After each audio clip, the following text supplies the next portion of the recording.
It's a World War II book. It's set in September of 1940, in the middle of the London Blitz, when London was being attacked by the Nazis, bombed day and night. And there's a mole who's burrowed deep inside the British Secret Service MI6.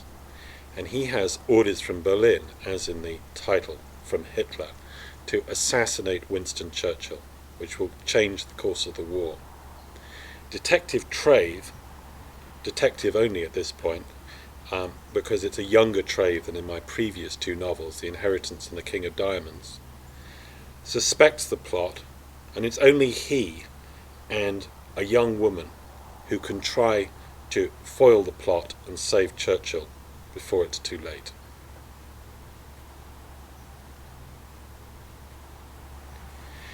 In this book, not on the Second World War, but there's a backstory in this new book, Orders from Berlin, that relates to the First World War. I became interested in the First World War because of my grandfather, because he fought at the Somme in July and August of 1916.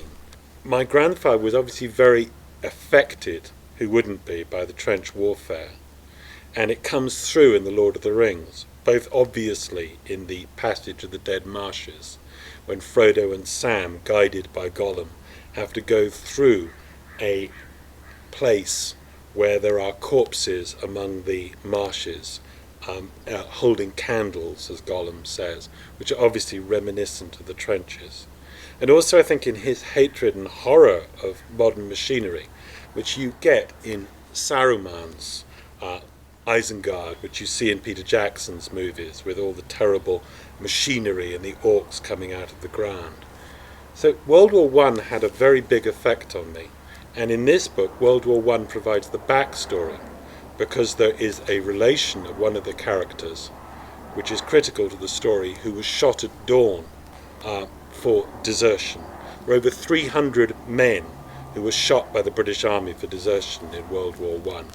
They all received a pardon in 2006, but their fate is obviously of great interest today with post-traumatic stress disorder and all that we know about that with the Iraq wars.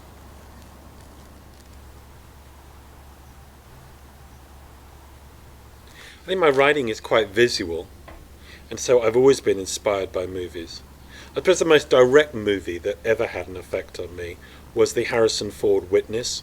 The start of my book, The Inheritance, features three men coming down a road intending to massacre a family in order to take a book somewhere in northern France.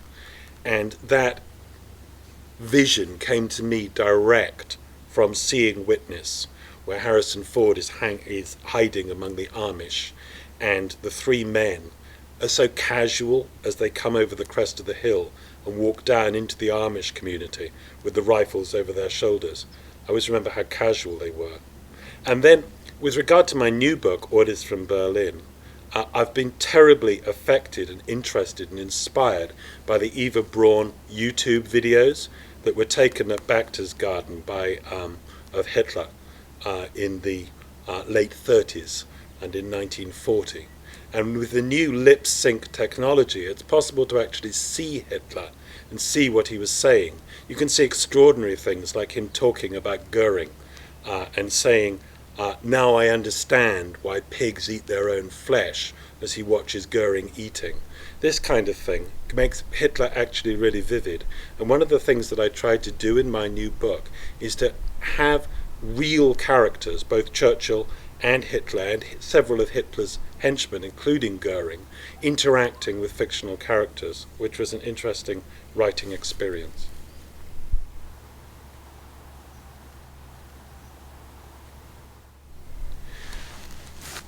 Always to me, the chapter I've liked best is the second chapter, which is called The Shadow of the Past. It's where Gandalf goes to visit Frodo in Bag End, and he tells him, much to Frodo's surprise, what the ring actually is. And you start with this incredibly English rural setting in which Sam Gamgee, who comes to be such an important character, is actually cutting the lawn outside the window. And slowly, as Gandalf reveals what the ring is. The sound of the shears stops as Sam listens at the window. And the story that Gandalf tells in this tiny little home somewhere in the middle of nowhere is so extraordinary because it concerns the whole history of the world and makes you realize that the ring which they're holding in their hand, the whole world depends upon. And that was the genius of my grandfather, to make readers actually believe that something so small could govern the entire world. He also tells Frodo, before he makes the final test of throwing the ring in the fire, when you see the Mordor language on the ring, he tells Frodo about the back history of the ring, and about how the ring was cut from Sauron's finger, and that when, after it was cut by Sauron's finger by the hero Isildur, that he found a document in the library at Gondor in which Isildur describes taking the ring for himself and refusing the advice to destroy it, and putting it on his finger, and that it burnt as he put it on. And this inspired me directly in my novel The Inheritance, where there is a scene, the whole book in The Inheritance is about a jeweled cross which is cursed, and there is a scene in which a man is sitting in the Vatican library, and he goes and finds an old manuscript, dusty, that nobody has looked at before, which leads him to realize that this jeweled cross actually exists. I love the fact that out of something dusty and forgotten, something so real can come, and the past come to life.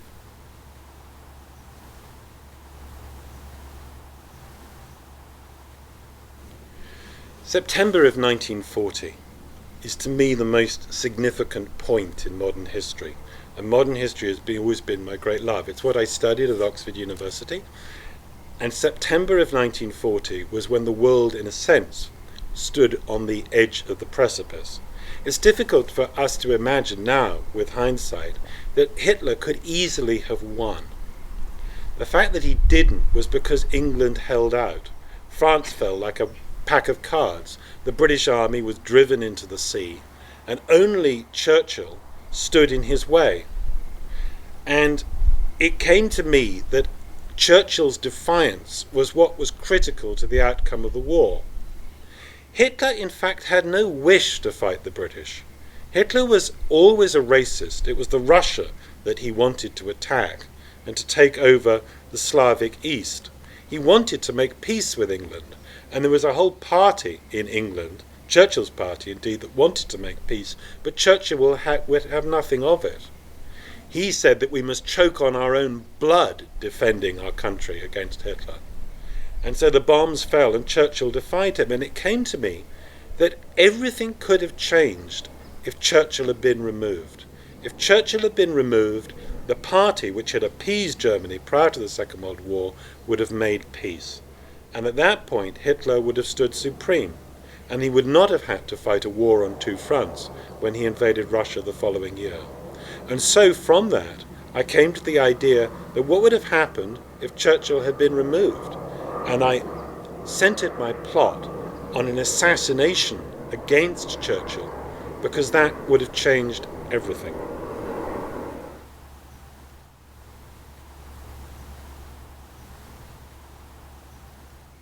I'd have to say that the idea that has affected me the most is that of people being enslaved by jewels. The addiction to the ring and the ring's power is so strong in The Lord of the Rings that even Frodo, an entirely good, almost Christ-like figure if you like, cannot bring himself to throw the ring into Orodruin, Mount Doom, at the end, and it's only snapped from him when Gollum bites the ring and takes Frodo's finger with him as he falls and stumbles into Mount Doom. My last book, The King of Diamonds, was exactly about this. In that book, there is a diamond dealer, Titus Osman, who may or may not have stolen diamonds from Jews who he was smuggling out of Belgium during the Holocaust. And the son of one of those Jews, two in fact, who was smuggled out and betrayed and sent to Auschwitz, confronts Osman at the end, when Osman offers to him all the diamonds in his safe, millions and millions and millions, and he cannot understand that to the son this means nothing, because what he wants is revenge. The jewels have become more important than the human being.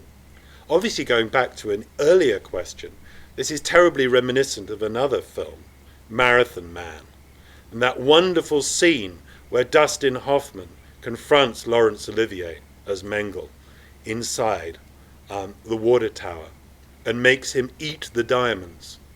And Olivier simply cannot understand how the diamonds can mean so little. So I think that's a direct effect on my last book, that enslavement to jewels.